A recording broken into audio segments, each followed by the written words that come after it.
Warahmatullahi wabarakatuh.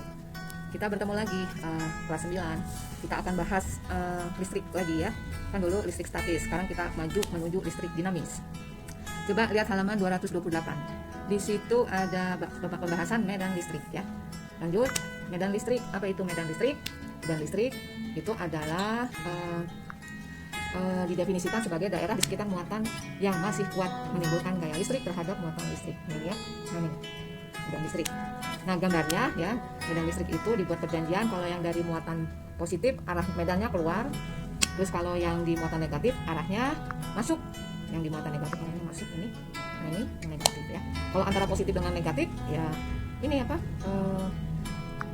Ini jadi membentuk ini apa? Membentuk medan bergerak dari positif menuju negatif. Nah, ini positif ya, positif dia menuju negatif. Jadi membentuk medan listrik. Nah, garis-garisnya disebut garis medan listrik. Kemarin udah kita bahas tentang daya Coulomb ya. Kemudian kita lanjut lagi, medan listrik itu kan gaya per muatan. Jadi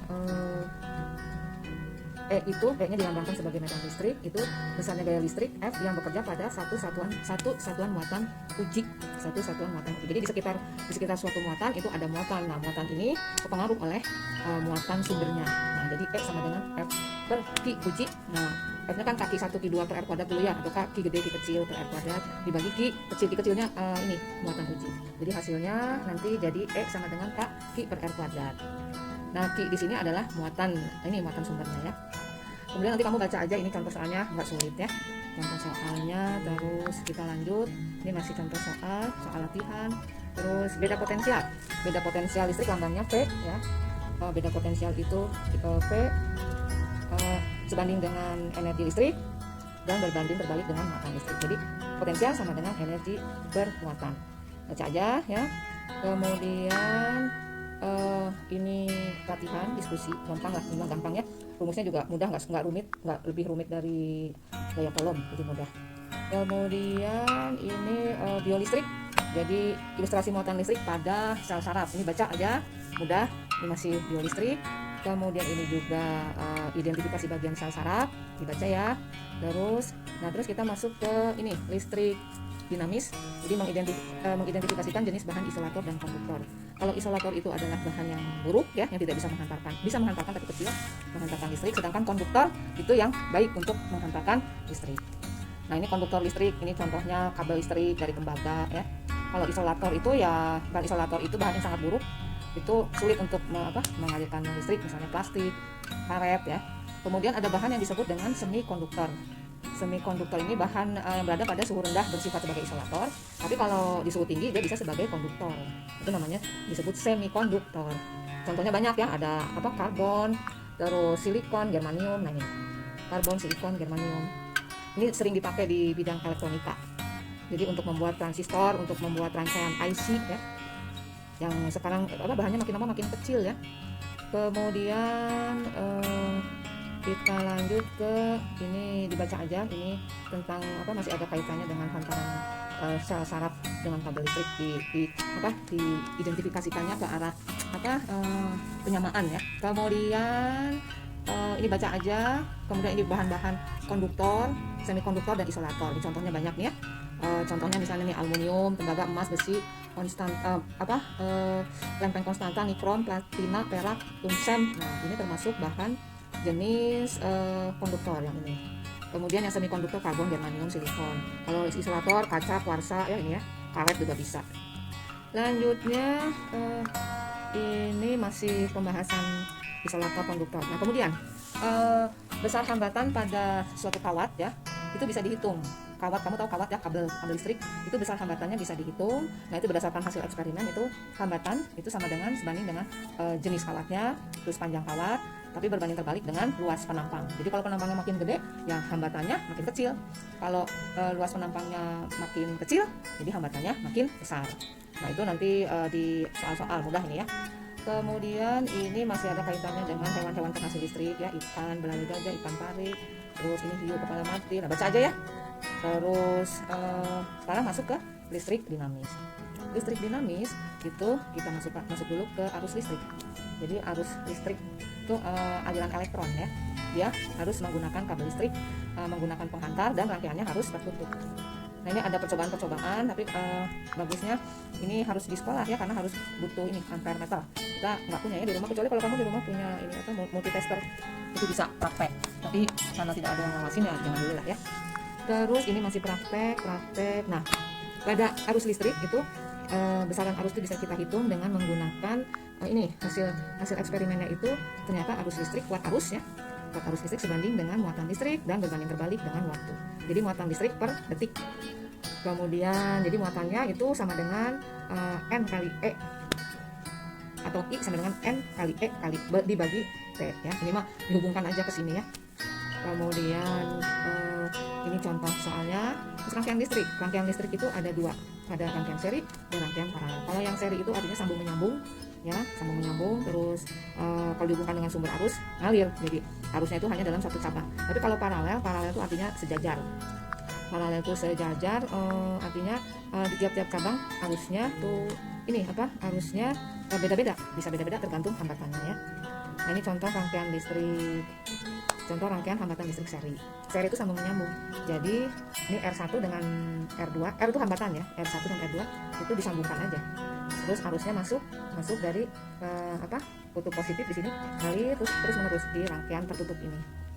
Nah pada rangkaian seri untuk hambatan ternyata semua hambatan ini bisa diganti dengan hanya satu hambatan. Ini bisa diganti dengan satu hambatan yang disebut R pengganti. R penggantinya berapa ya, jumlahin aja seluruh hambatan yang ada di rangkaian seri itu ya. Kemudian ini rangkaian hambatan, kalau gambarnya seperti ini nih, gambar rangkaian hambatan paralel namanya ya. Jadi sejajar 2 ohm, 6 ohm, 4 ohm. Kalau yang bawahnya ini seri. Kalau yang seri tinggal dijumlahkan hambatan penggantinya. Tapi kalau yang hambatan yang paralel itu pakai rumus ini. 1/R paralel sama dengan 1/R bla bla bla plus 1/R bla bla bla plus 1/R bla bla bla sampai sebanyak jumlah hambatan yang dipasang ya. Lanjut. Ini rangkaian hambatan kombinasi ya, seri dan paralel. Kalau yang ini, jadi yang atasnya seri, tapi si seri ini paralel dengan yang 6 ohm gitu ya. Kalau ini paralel dulu, yang bawahnya paralel, terus baru dihubungkan dengan seri dengan 4 ohm. Oke, kita lanjut ke hukum Kirchhoff. Ini Kirchhoff 1. Harusnya bacanya Kirchhoff 1. Kamu ingat Kirchhoff? Nah, Kirchhoff itu sebetulnya nama Kirchhoff ya. Kirchhoff yang di Cimahi itu, yang ada pemakaman Kirchhoff. Nah, itu sebetulnya Kirchhoff itu ya. Itu yang Belanda ya. Nah, hukum Kirchhoff 1 itu sebetulnya jumlah arus masuk di suatu titik cabang ya. Jadi jumlah itu sigma ya. Jumlah I masuk itu sama dengan jumlah I keluar. Jadi jumlah I mas sama dengan jumlah I keluar. Jadi ini misalnya contohnya ini ada gambar cabang di titik cabang nih. Titik cabangnya di tengah ya. Ini kurang jelas ya. I satunya mana, I duanya mana? Nggak jadi, nanti aja. Kita lanjut dulu. Nah ini rumusnya. Jumlah I masuk sama dengan jumlah I keluar ya. Oke, nanti dalam pembahasan soal-soal ibu beri contohnya ya. Lanjut, ini elemen listrik itu sama aja dengan ini sumber listrik searah, kan ini searah ya, arus searah, bukan arus bolak-balik. Kalau arus bolak-balik itu PLN, harus sumbernya dari PLN. Kalau arus searah itu misalnya aki, batu baterai, yang kecil-kecil itu yang elektronik hubungannya ya, itu arus searah. Nah kalau sumber arus itu dihubungkan secara seri ya gini ya, itu tinggal masukin aja.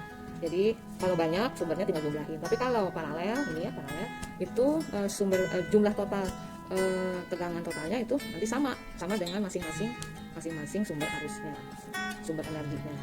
Jadi ini nih, rumusnya itu kalau yang dihubungkan seri I sama dengan tegangan dibagi hambatan ya. NE per R ditambah NR. R-nya R kecil, R dalam. Jadi di dalam sumber tegangan ini biasanya ada hambatan dalam R kecil. Tapi biasanya suka nggak digambar ya, hanya ditulis aja.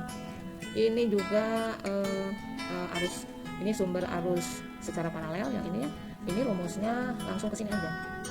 I sama dengan E dibagi R ditambah R dalam per N. N itu jumlah dari sumber arusnya atau sumber energinya. Oke, nanti contoh soalnya ibu bahas. Kita lanjut dulu ke ini sumber arus listrik. Sumber arus listrik ini ada yang DC, ada yang AC ya, baca aja. Ini sumber energi listrik, ada sumber energinya dari matahari, dari air, angin, terus energi air, sumber energi air ya. Terus ada juga bioenergi. Jadi ini sumbernya pembangkit listrik dengan tenaga biomasa ya. Ini banyak nih sekarang ya, berkembang ininya apa, teknologinya. Kemudian ini sudah. Nah ini penting juga, transmisi energi listrik itu contohnya kalau PLN itu mengirimkan energi listrik ke rumah-rumah, ke pabrik, ke sekolah. Nah itu menggunakan kabel sutet ya, kabel tegangan tinggi. Nah, itu menggunakan prinsip transmisi energi listrik. Nah itu nanti kamu bisa menghitung daya yang dikirimkan oleh PLN, itu daya itu kan P ya, P itu kan berapa? Itu I kuadrat dikali R.